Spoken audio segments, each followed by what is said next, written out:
seja bem-vindo à nossa segunda fase do curso de Batalha Espiritual. Hoje, nessa segunda fase, nós vamos falar de um assunto muito interessante, que são as maldições.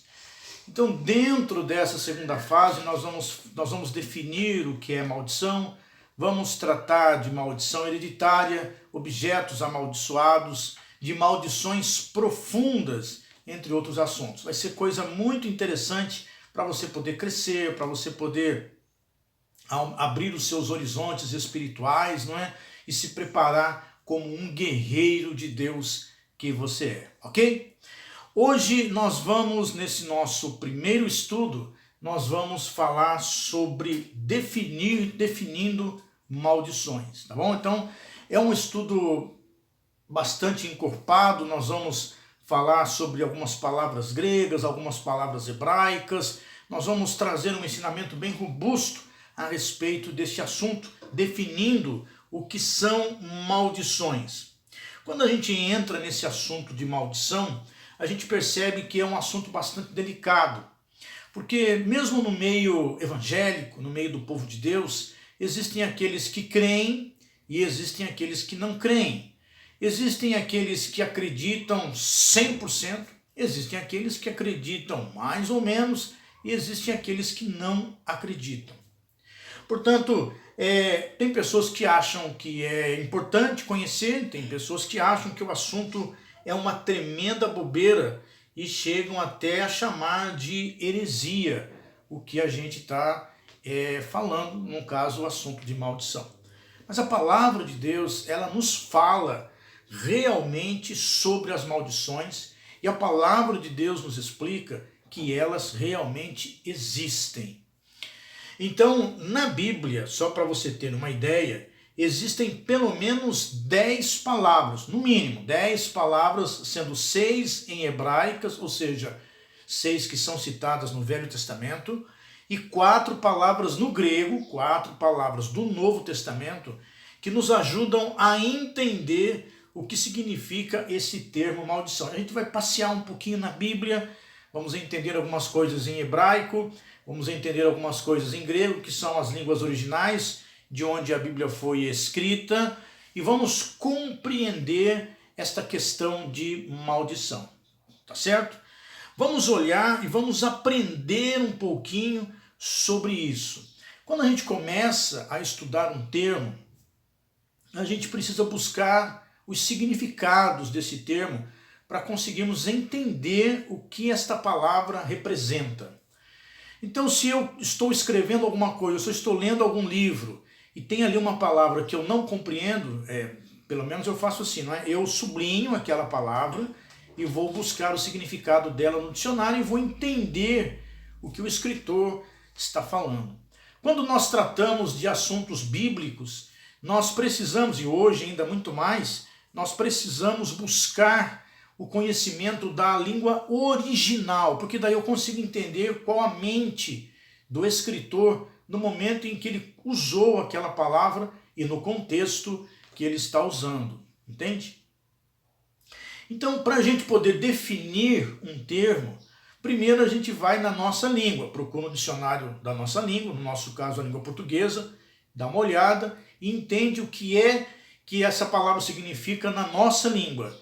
E depois a gente procura a palavra na língua hebraica, no caso da Bíblia, e também na língua grega. Eu dei uma olhadinha no nosso dicionário, no dicionário Aurélio, no dicionário Aurélio, né?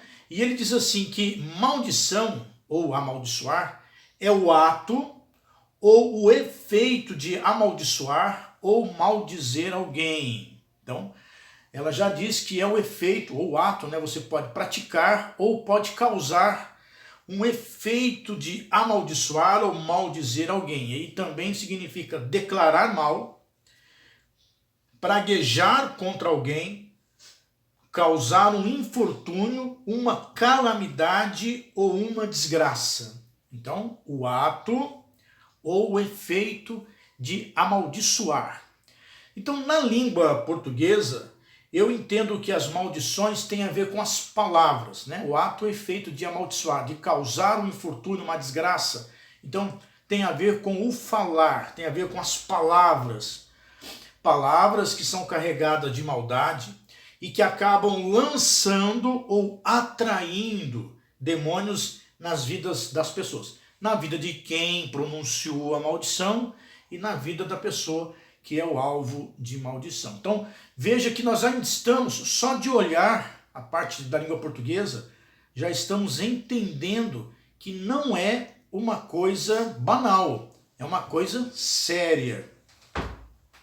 E entender também que amaldiçoar, praguejar uma pessoa ou alguma coisa, tem dois lados. É uma moeda que tem dois lados. Tanto vai atingir, por ação de demônios, a pessoa que é o alvo da maldição, como também vai atingir a pessoa que pronunciou a maldição. Pronunciou, deu origem a essa maldição. E é isso o que a Bíblia diz no Salmo 109, versículo 17, que diz assim, Salmo 109, verso 17, está escrito assim, visto que amou a maldição, quer dizer, usou ela, gosta de usar, ela lhe sobrevenha. E pois que não desejou a bênção, ela se afaste dele. Então, olha só que coisa interessante. Quem amaldiçoa acaba sendo alvo da maldição e acaba também se afastando da bênção. Então, tudo o que uma pessoa faz com o alvo do seu praguejamento, com o alvo da sua maldição, também acontece com ela. Além dela perder a bênção que ela também poderia receber. Então, amaldiçoar, preste atenção, amaldiçoar uma pessoa é algo muito sério. Porque, como eu disse, ela é uma moeda de dois lados. Mas as maldições também podem ser lançadas sobre outras pessoas. Por exemplo, no livro de Eclesiastes, no capítulo 7, no versículo 22, o pregador diz assim, porque o teu coração também já confessou muitas vezes que tu amaldiçoaste a outros. Olha só o que o escritor de Eclesiastes está dizendo, que ele já conheceu alguém, ou ele está falando dele mesmo, que já amaldiçoou outras pessoas. Então a maldição ela pode tanto ser alvo da pessoa que amaldiçoa, quanto da pessoa que está sendo o alvo, o objetivo daquela maldição. É muito interessante porque as maldições, elas não vêm escondidas assim, né, em palavras, ou vêm somente pronunciadas assim. Por exemplo, eu amaldiçoo você. Não. Um praguejamento, um xingamento já se torna uma maldição. Isso estamos falando das maldições mais básicas, corriqueiras, do dia a dia. Mas existem os encantamentos, existem outras coisas que são maldições mais elaboradas, mais sofisticadas, vamos assim dizer. Existem 6 palavras no hebraico e 4 palavras no grego, como eu já mencionei, que vão nos contar um pouquinho sobre o que são maldições, tá bom? A primeira palavra, a gente vai começar pelo hebraico, a primeira palavra é a palavra halá. Esta palavra, ela quer dizer juramento. E juramento, ela é uma palavra sinônima, né, correlata de aliança e de pacto. Então, por exemplo, todas as vezes que eu faço um juramento, eu estou fazendo uma aliança e um pacto. Todas as vezes que eu faço uma aliança, eu estou fazendo um juramento e um pacto. Todas as vezes que eu faço um pacto, eu estou fazendo uma aliança e um juramento. Entendem? São palavras correlatas. E esta palavra hebraica, a palavra halá, ela quer dizer juramento, mas também fala da maldição que vem sobre a pessoa que quebra esse juramento. No mundo do Velho Testamento, na Bíblia Sagrada, juramentos, pactos e alianças eram levados muito a sério. Por quê? Porque Deus leva a sério o juramento, o pacto, a aliança que as pessoas fazem. Quando uma pessoa fazia uma aliança com Deus, aquela aliança era feita. Mas se ela fizesse uma aliança com outro homem, com um pacto com outro homem, com um rei, com um sacerdote, com o vizinho do lado, aquele pacto era algo extremamente valioso, tanto no mundo material quanto no mundo espiritual. E a seriedade de uma aliança era tão grande que, quando quebrada, atraía algum tipo de maldição para a vida da pessoa. Hoje em dia, nós não temos muito esse entendimento do que é uma aliança, na verdade. Então, quando eu falo a palavra aliança, acredito eu que a primeira coisa que vem na sua cabeça é a aliança do casamento, que é uma aliança, é um pacto feito no altar entre duas pessoas, com um sacerdote religioso ali como testemunha, com os padrinhos, todo mundo ali como testemunha do que está sendo celebrado naquele juramento, naquela aliança e naquele pacto. Então é uma coisa muito séria. Mas você quer ver uma coisa também que nós fazemos toda hora?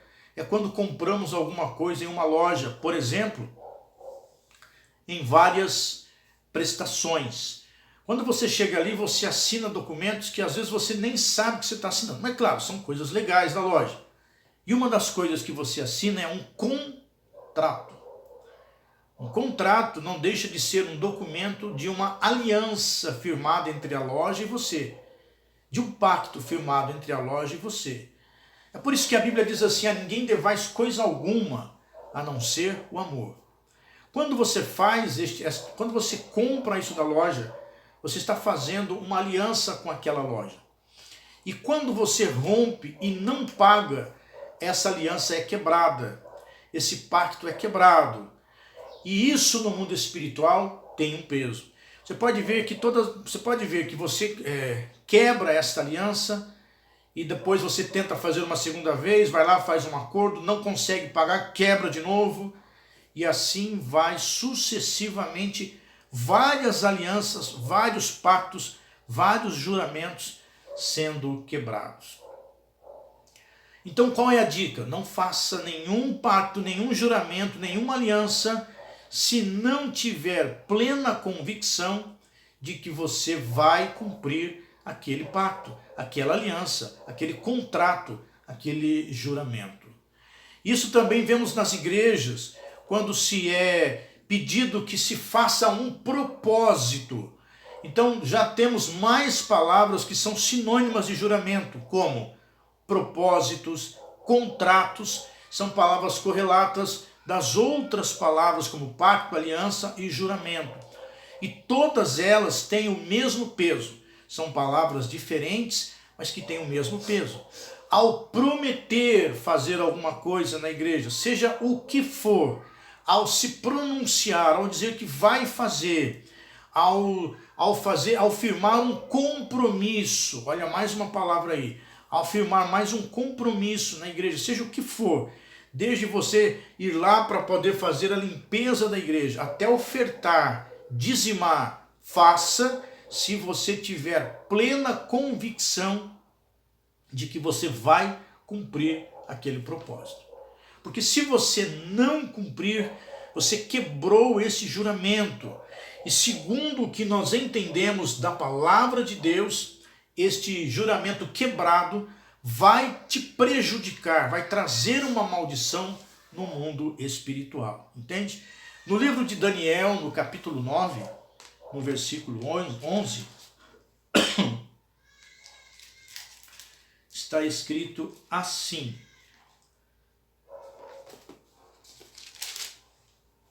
Daniel 9:11 diz assim: sim, todo Israel transgrediu a tua lei. Daniel está orando aqui, confessando os pecados dele e do povo. E ele diz: todo Israel transgrediu a tua lei, desviando-se para não obedecer a tua voz. Por isso, a maldição, o juramento que está escrito na lei de Moisés, servo de Deus, se derramou sobre nós, porque pecamos contra ele. Entende? Então aqui nós vemos a palavra juramento quebrado. O povo transgrediu a lei, quebrou o juramento que foi feito lá no monte, quando Moisés pronunciou as palavras de bênção e de maldição e deu a eles a tábua da lei. Aquilo ali foi quebrado pelo povo. E agora Daniel está dizendo: eu estou confessando os meus pecados e os pecados do meu povo, porque eles transgrediram a lei, e uma maldição por transgredir o pacto, a aliança, o juramento, o compromisso, o contrato foi quebrado. Então eu preciso agora confessar isso. Então aprenda isso, aprenda isso. A Bíblia diz que nós não devemos fazer voto, isso é uma outra palavra para juramento, para pacto, para aliança. Não devemos fazer voto, não devemos nos apressar em fazer o voto se nós não conseguirmos cumprir aquele propósito, aquele voto. Ok? A segunda palavra para maldição no Velho Testamento é a palavra kalau. Essa palavra ela tem o sentido de humilhar alguém, de zombar alguém, de ridicularizar alguém. Ela já tem um sentido mais de usar a língua como um veículo para que ela se estabeleça. Então, a ideia desta palavra é lançar uma praga. Porém, também entendemos que ela tem o sentido de humilhar alguém. Então, por exemplo, um sentido, uma coisa muito corriqueira, o filho indo mal na escola e o pai, então, para tentar dar aquela chacoalhada no filho, diz: você é muito burro, não é? Essa palavra está dentro do contexto disso que nós estamos aprendendo da palavra kalau. Além dele estar humilhando a criança, porque a criança pode até rir naquele momento, tal, não sei o quê, mas além dele estar humilhando a criança, ele também está lançando uma praga sobre aquela criança. E nesse curso de batalha, nessa segunda fase, você vai aprender comigo sobre maldição hereditária, inícios de maldições hereditárias. E isso às vezes pode acorrentar, prender essa criança dentro dessa maldição lançada pelo pai. E é óbvio que isso não vai acontecer na primeira vez, só uma vez. Vai acontecer 2 vezes, 3 vezes, 4 vezes, até realmente prender essa criança e passar dela para outra, seguindo a geração dessa criança. Então, nesse contexto é que nós entendemos o que significa a palavra kalau. Então a palavra kalau ela tem esse sentido de humilhar, ridicularizar, zombar da criança ou de alguém, quem quer que seja, e também no sentido de lançar uma praga sobre esta pessoa. No Salmo 62, verso 4, está escrito assim: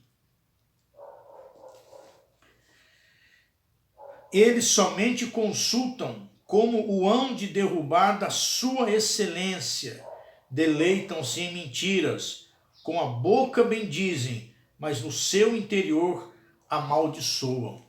Então observe só que embora a boca estivesse falando coisas boas, no interior, dentro do coração, a pessoa está praguejando, a pessoa está desejando o mal daquela outra pessoa.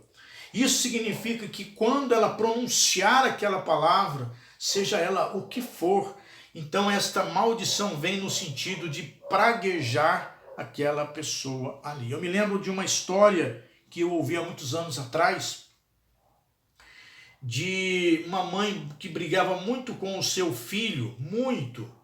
Todo dia era dia de briga, toda hora era hora de briga, de contenda. E um dia eles tiveram uma briga tão ruim, tão feia, que ela disse para o filho assim: você nunca vai aprumar na sua vida, você nunca vai ser uma pessoa que vai conseguir realizar os seus sonhos, você nunca vai crescer na vida. Então a briga aconteceu nesse pé e ele saiu da casa nervoso e a vida continuou. Só que a partir daquele momento ele nunca conseguiu arrumar um bom trabalho ou um emprego qualquer que seja, nunca conseguiu nada, sempre dando errado, tudo errado para ele. Um dia foram a uma determinada igreja e naquele momento o pastor teve uma revelação, uma visão, com uma pessoa que estava dentro da igreja e viu alguém tentando subir uma árvore com um saco pesado de lixo, de pedras nas costas. E ele caminhando com aquele saco de pedras e de lixo nas costas e tentava subir uma árvore e não conseguia. E aí essa pessoa então foi até a frente, foi confirmado pelo pastor, orou e aquela maldição que teve o sentido de humilhá-lo, que acabou então prendendo ele nessa palavra, foi quebrado e ele foi abençoado. Então, observe que maldições elas acabam prendendo a pessoa e acabam então acontecendo, tem esses efeitos na vida das pessoas, ok? A terceira palavra hebraica para maldição é a palavra harar. Esta palavra ela tem o sentido de armadilha. Ou seja, uma causa, né, é uma consequência de uma palavra de uma maldição na vida da pessoa. Por quê? Todas as pessoas que têm uma certa maldição em sua vida estão presas nela. E essa palavra também significa prender por encantamento. Então não é só a questão de estar presa numa determinada maldição, mas uma maldição que se originou dentro de um encantamento. Palavras que são ditas por bruxos, feiticeiros, são encantamentos. E quando o encantamento é lançado, como qualquer outra maldição, os demônios são lançados juntos e acabam prendendo essa pessoa dentro dessa armadilha. E essa maldição, ela acaba neutralizando o potencial daquela pessoa. Então, às vezes a pessoa tem um grande potencial, mas por causa de um encantamento, essa pessoa ficou presa dentro dessa palavra, e é como ficar dentro de um labirinto, né? Tenta ir por ali, não dá certo, tenta ir por lá, não dá certo. Vai girando, vai rodando e nunca sai desse encantamento. Então, essa é a palavra harar. A outra palavra hebraica para maldição é a palavra kabab. E essa palavra ela já tem a conotação de prejudicar o outro. Além de eu estar amaldiçoando essa pessoa, eu quero que essa pessoa fique prejudicada. Eu quero que essa pessoa não cresça, tudo que ela faça de errado, né? Então, isso é uma maldição que vem prejudicar. E aí não é só por palavras, mas por atitudes também, como tentar crescer no trabalho prejudicando os outros, não é? Então isso acaba sendo uma maldição na vida da pessoa, a qual eu estou passando para trás, e uma maldição na minha vida também, que estou tentando crescer dentro da empresa, e até cresço mesmo, passando o outro para trás. Mas esse crescimento, ele não é um crescimento frutífero, não é? É um crescimento que eu vou chegar lá, mas a custo da saúde, a custo talvez do casamento sendo destruído, não é? E tantas outras coisas que podem acontecer. Então essa maldição é a palavra kabab. A outra maldição, a outra palavra para maldição é a palavra nakab. Essa palavra ela quer dizer perfurar. E ela é usada somente na história de Balaão, que foi contratado pelo rei Balaque para amaldiçoar, olha só, para furar, perfurar as defesas de Israel. Balaão era um profeta que Balaque contratou, e a maldição que ele deveria lançar sobre Israel era uma maldição nakab, ou seja, ela tinha a função de perfurar as defesas de Israel. Só que a Bíblia diz que Deus mudava, na hora em que ele queria amaldiçoar, Deus mudava aquilo que ele iria falar, e ao invés dele amaldiçoar, acabava se tornando uma bênção aquilo que ele pronunciava. Então aprendemos que também que toda maldição ela tem o objetivo de perfurar as nossas defesas, né? De corroer, de consumir as nossas defesas espirituais, não é? Então a pessoa ela vai lançando aquela maldição, ou a própria pessoa vai atraindo maldição para si, e essas maldições vão destruindo as defesas espirituais que ela tem. E por fim, a última palavra em hebraico para maldição é a palavra zaham, e esta palavra quer dizer indignação, que é aquela ira, não é, que a pessoa começa a ter por causa da outra pessoa, de forma que ela quer fazer de todo custo que o outro seja destruído. Então só aqui nós temos algumas coisas que nos fazem entender a respeito de maldição. A maldição que fura as defesas espirituais, a maldição que causa indignação e ódio pelo outro, a maldição que prende o outro por encantamentos. Então só aqui nós temos várias formas de se efetuar uma maldição e várias maneiras em que elas acabam agindo na vida das pessoas. Vamos dar uma olhadinha agora no grego para saber quais são as palavras que falam um pouquinho sobre e nos dão uma ideia sobre essa questão de maldição, ok? A primeira palavra grega que nós lemos na Bíblia sobre maldição é uma palavra muito conhecida, que é a palavra anátema. Esta palavra ela tem o significado de uma coisa amaldiçoada. Só que ela é uma coisa amaldiçoada porque ela não nos pertence, ela foi consagrada a alguém. Então, por exemplo, uma coisa que foi consagrada a Deus, eu não posso tomar para mim, porque ela é consagrada a Deus. Se eu tomo para mim, ela se torna um anátema, uma coisa amaldiçoada. Uma coisa consagrada ao mal. Eu não posso pegar para mim, porque ela foi consagrada ao mal. Então ela se torna anátema, maldição para mim. Entendeu? Então são coisas amaldiçoadas, objetos amaldiçoados, que são amaldiçoados no sentido de eu não poder pegar para mim, porque é uma anátema, uma coisa que não é minha, foi consagrada, foi dada a outro ser, a Deus ou ao maligno, por exemplo, e eu não posso pegar. Uma história muito conhecida é a história de Acã. Eu vou relembrar essa história. Quando Josué, então, depois de ter destruído Jericó, Deus disse que eles não deveriam pegar nada da cidade, nada. Não deveriam pegar nada da cidade. Mas um deles, que era Acã, foi e pegou algumas coisas da cidade e guardou para si. Quando eles foram lutar com a próxima cidade, que era a cidade de Ai, uma cidade pequenininha, menor em armamento, menor em proteção, eles perderam. Josué ficou desesperado, rasgou as suas roupas, colocou terra sobre a cabeça e foi orar.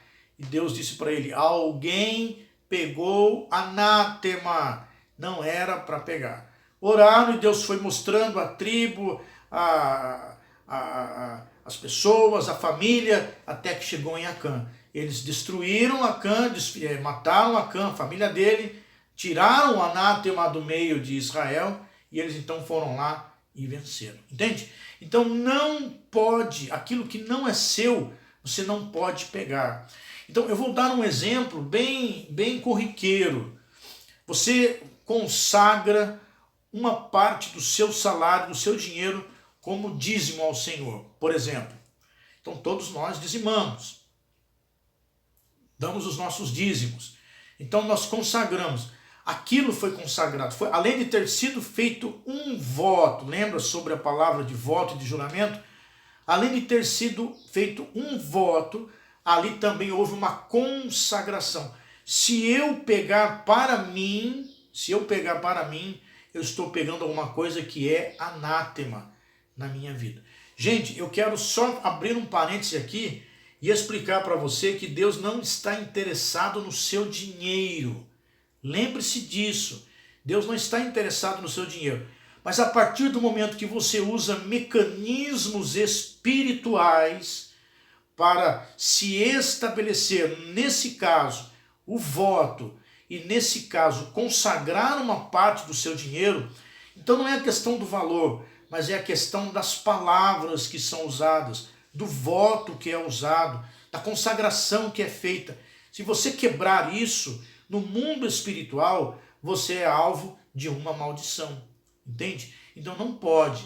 Por isso que eu sempre vou falar nesse curso aí sobre maldição. Tome cuidado com o que você vai prometer. Tome cuidado com as suas alianças. Tome cuidado com o que você está consagrando. Tome cuidado com o que você está comprando. As pessoas às vezes vão e compram souvenirs, né?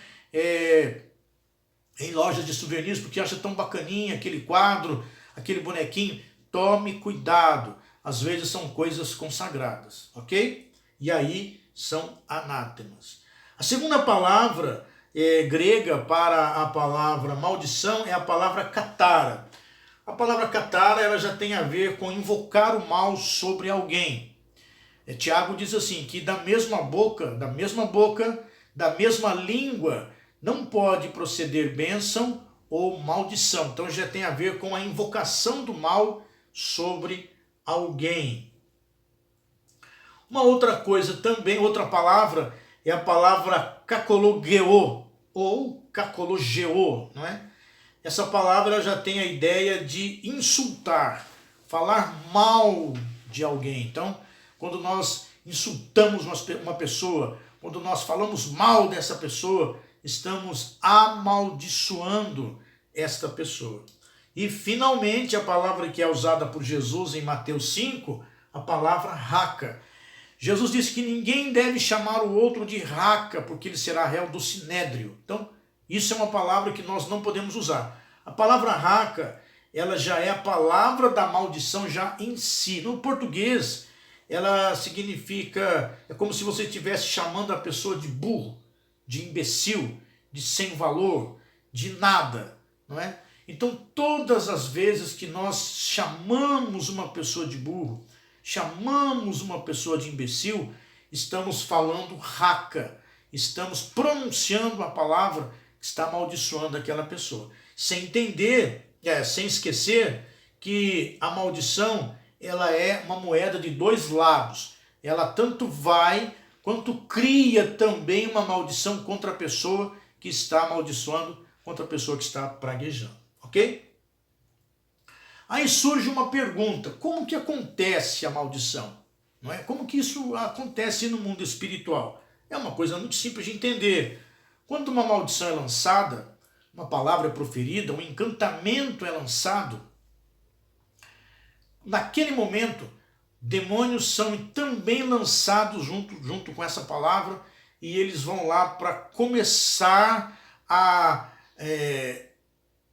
interagir, não é bem essa palavra, alojar, não é? Na vida do alvo da maldição. Então, quando você pragueja alguém, quando você amaldiçoa alguém, os demônios são lançados. E eles vão para se infiltrar, para perfurar, não é? As defesas daquela pessoa e ela vai então sendo alvo desses demônios, ok? Então, é dessa forma que eles vão agir. Eles são enviados na vida, na casa, no trabalho da pessoa com um propósito bem definido.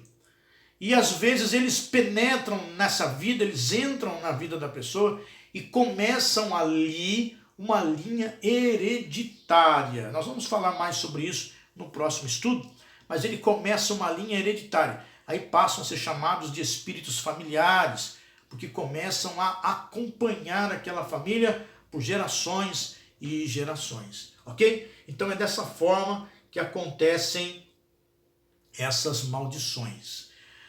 Eu quero falar agora um pouquinho sobre as origens dessas maldições, porque é importante que a gente entenda isso. Vamos tratar também sobre algumas pistas de maldições e eu vou ensinar você a quebrar estas maldições, tá bom? Como podem acontecer? Quais as origens das maldições? Então, primeiro, uma maldição pode acontecer por herança. Então, como eu já falei, pode ser uma maldição hereditária através de espíritos familiares. Uma maldição que aconteceu lá atrás, na primeira pessoa que deu origem à sua família, lá atrás, a sua genealogia, essa pessoa deu direito, né? Nós já aprendemos sobre isso, sobre dar direitos legais a Satanás. Entrou um espírito familiar ali e tem acompanhado toda a geração. Então, por herança. No estudo sobre maldição hereditária, eu vou falar sobre isso.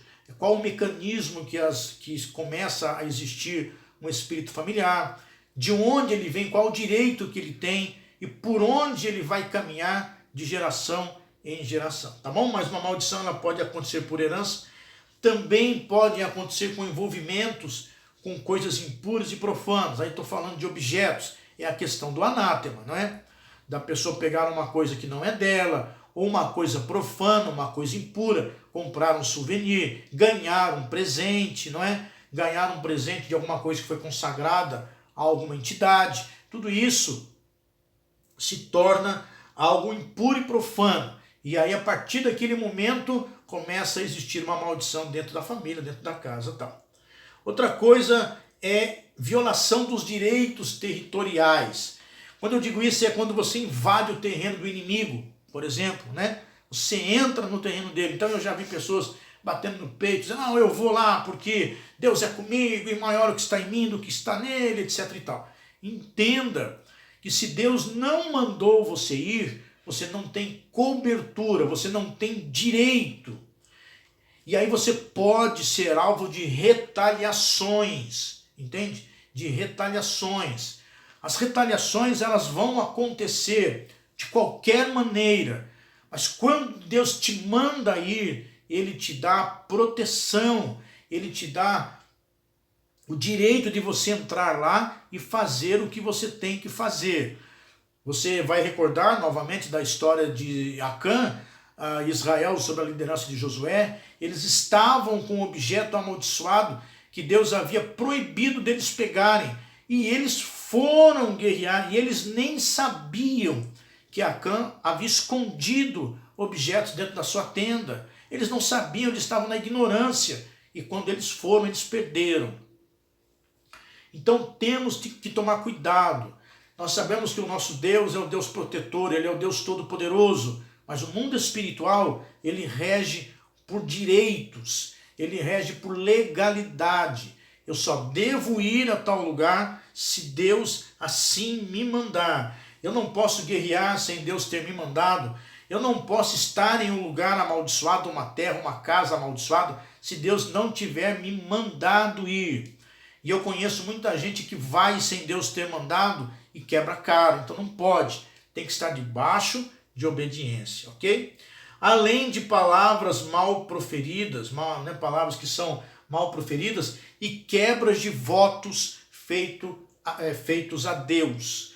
Então, relembrando, juramentos, votos, pactos, alianças, contratos, promessas, tudo são votos, são juramentos, são palavras feitas, contratos feitos. Se são quebrados, acabam atraindo maldição, tá bom?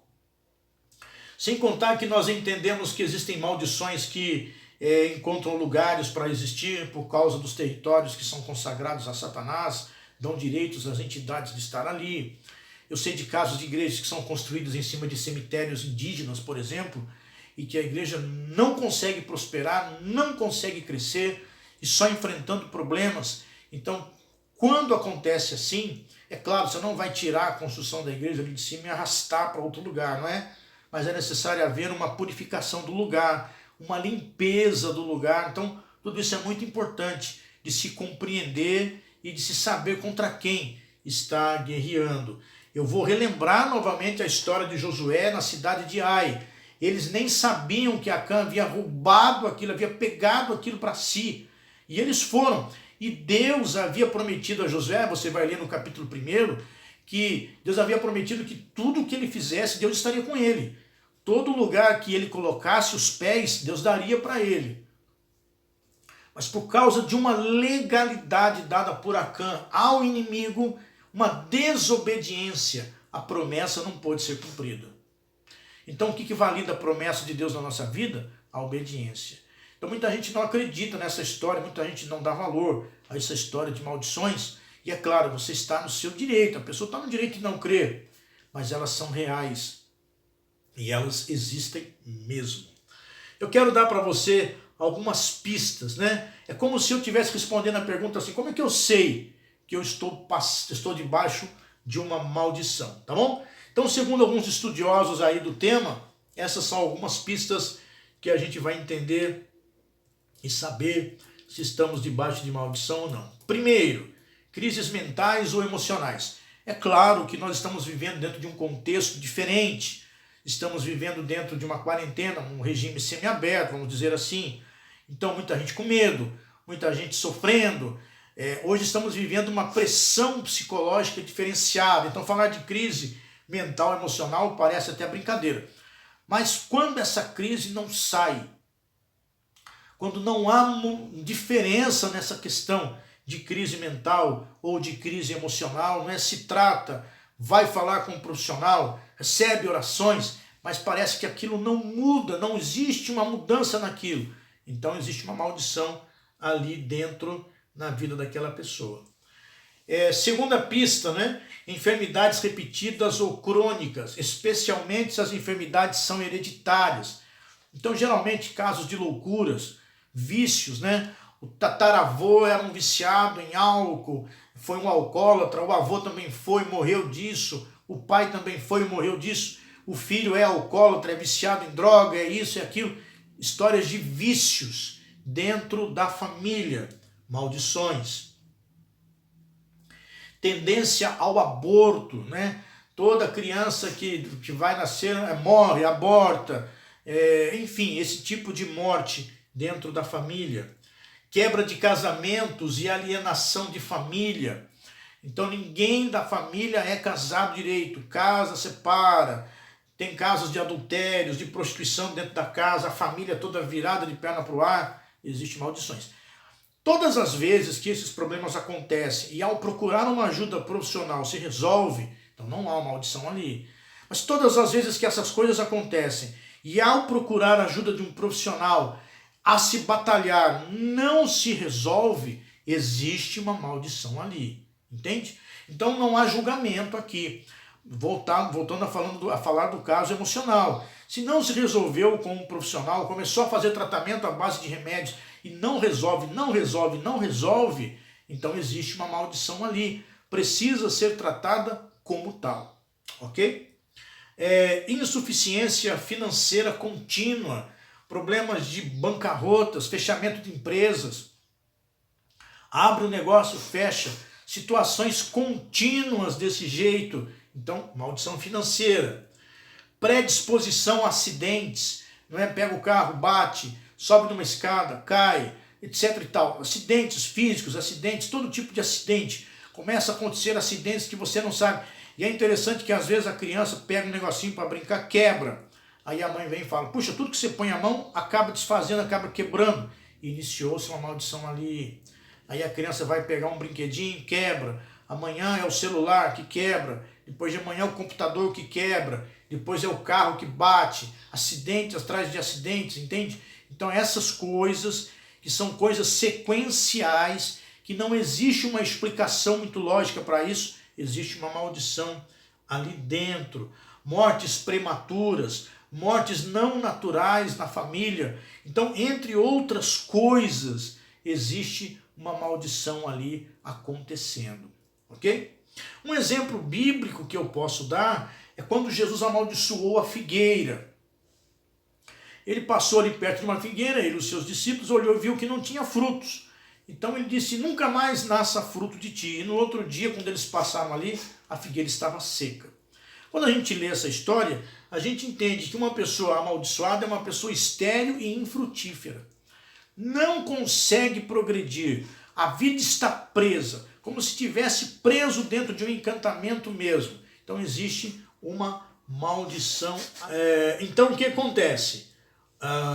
Tudo isso nós entendemos a respeito de maldições. Eu vou falar mais sobre isso, o estudo é longo, não é? Vamos falar sobre maldição hereditária, objetos amaldiçoados, vamos falar sobre maldições profundas, coisas desse tipo nós vamos ainda falar nos estudos ainda sobre maldições. Mas agora chegou a hora de quebrar essas maldições. Como eu faço para quebrar essas maldições? Então, a primeira coisa, reconheça o direito legal que você deu a Satanás. Então nós já aprendemos que uma maldição, os demônios, só conseguem entrar na nossa vida porque nós damos direito a eles de entrarem. Ok? Nós damos direito a eles. Então você precisa reconhecer que você deu esse direito. De alguma maneira, ou um antepassado deu esse direito, não é? Para que ele entrasse dentro da sua vida. Então você precisa primeiro encontrar qual é o pecado que não foi confessado. Então a minha dica, o meu conselho é que você pare e tire um momento de oração. Guerreiro que não ora não é guerreiro. Você tem que tirar um momento de oração e analisar a sua vida. Qual foi o pecado que você cometeu e que não foi confessado? Então hoje nós estamos muito na época da rapidez. Tudo é fast food, não é? Então queremos fazer as nossas orações rápidas também. Então na hora de confessar pecados, nós já dizemos: Senhor, perdoe todos os meus pecados. Amém. Não. Chame os pecados pelo nome. Chame-os pelo nome. Senhor, eu fiz isso. Não, é lógico, às vezes não lembra nem do dia, né? Mas eu fiz isso e não confessei. Ou eu acho que não confessei isso, eu menti. Então, Senhor, eu confesso o pecado da mentira na minha vida e eu peço que o Senhor me perdoe em nome de Jesus. Porque está escrito, né? Se nós confessarmos os nossos pecados, Ele é fiel e justo para perdoar os pecados e nos purificar de toda a injustiça. Entende? Chame o pecado pelo nome. Se exponha diante de Deus. Entende? Se torne nu diante do Senhor. Se exponha com todas as suas vergonhas, com todos os seus pecados, com todos os seus erros. Se exponha diante de Deus. Depois que você reconheceu que você deu esse direito e encontrou os pecados, às vezes você não se lembra, mas você pode pedir que o Espírito Santo te mostre. Então, ao reconhecer isso, o segundo ponto é orar e se arrepender desse pecado. E essa é a parte que você precisa ir lá, olhar lá dentro de você, lá no fundo. Pedir perdão, orar, se arrepender e pedir perdão. Precisa haver arrependimento. Porque pecado que você fala, mas não se arrepende, não é pecado perdoado. Então você precisa se arrepender daquele pecado. Precisa se arrepender daquele pecado. Precisa confessá-lo, se arrepender diante do Senhor. Aí você vai pedir perdão e vai pedir que Deus te purifique desse pecado. Pronto, aquele pecado não existe mais. A Bíblia diz que Deus pega os nossos pecados e lança lá no mar do esquecimento. Esse pecado não existe mais. Aí chegou a hora, sim, agora sem ter direito nenhum na sua vida, legal dado ao inimigo, chegou a hora de você tomar autoridade sobre esta maldição. Então como funciona? Eu descobri que existe a maldição do vício e que eu já estou propenso a querer me tornar um viciado, por exemplo, no cigarro ou qualquer outro vício que venha destruir a minha vida. Eu sei que é uma maldição hereditária, porque foi assim com meu bisavô, com meu avô, ou é uma maldição na minha vida. Está me prendendo, não consigo crescer, estou infrutífero. Então eu vou me arrepender. Senhor, me perdoe por causa desse pecado que eu estou cometendo na minha vida. Eu me arrependo dele, eu não quero mais ele na minha vida. Me perdoe, me limpe, me purifique. Em nome de Jesus. Pronto, ali já foi cancelado. Agora eu vou tomar autoridade contra esta maldição e ordenar que ela seja quebrada. Aí eu vou falar em voz alta: maldição tal, seja quebrada na minha vida, na minha família, na minha hereditariedade, na minha genealogia, seja quebrada em nome de Jesus. E vai orando, e vai quebrando isso, vai desfazendo isso em nome de Jesus, entende? Finalmente, depois disso tudo, você vai tomar autoridade sobre os demônios que entraram na sua vida por esta maldição e vai ordenar que eles saiam em nome de Jesus. Aí você já vai falar em voz alta com os demônios, sejam eles quem forem, porque agora você está limpo. Às vezes há necessidade de se pedir perdão em jejum, por exemplo. Então tem pessoas que começam a confessar pecados e sentem a necessidade de se humilhar diante de Deus através do jejum. através de um período de oração mais longo. Então faça isso, seja sensível à voz do Espírito Santo e no final repreenda os demônios que entraram na sua vida por causa dessa maldição e ordene que eles saiam em nome de Jesus, tá bom? Nesse ponto é muito importante o que eu vou falar agora. Preste muita atenção. Muitas pessoas nesse processo de quebra de maldição podem passar mal, podem começar a passar mal, podem perder os sentidos, né? Alguma coisa pode acontecer de estranho. Se isso acontecer de estranho, você deve imediatamente procurar um líder espiritual, um ministério de libertação, um ministro de libertação, um pastor, alguém que faça um trabalho mais profundo dentro dessa área de libertação, tá bom? Muitas pessoas, a maioria das pessoas consegue afastar e quebrar essas maldições sozinhas, não há necessidade de ter algum acompanhamento. Mas se houver necessidade, precisa imediatamente procurar um acompanhamento espiritual, porque existem outras coisas mais profundas que somente um líder espiritual pode fazer por você, tá bom? Então eu aconselho a você fazer isso, procurar um líder espiritual e buscar uma ajuda nesse sentido. Mas somente se houver alguma coisa estranha no meio desse percurso. Se não houver, não há necessidade, a não ser que você sinta no seu coração de fazer isso, ok? Então esse é o nosso estudo. Eu encorajo você esta semana a se analisar, a verificar se existe alguma coisa na sua vida. Cuide de você primeiro, para depois você cuidar dos outros, ok? Deus te abençoe e até o nosso próximo estudo.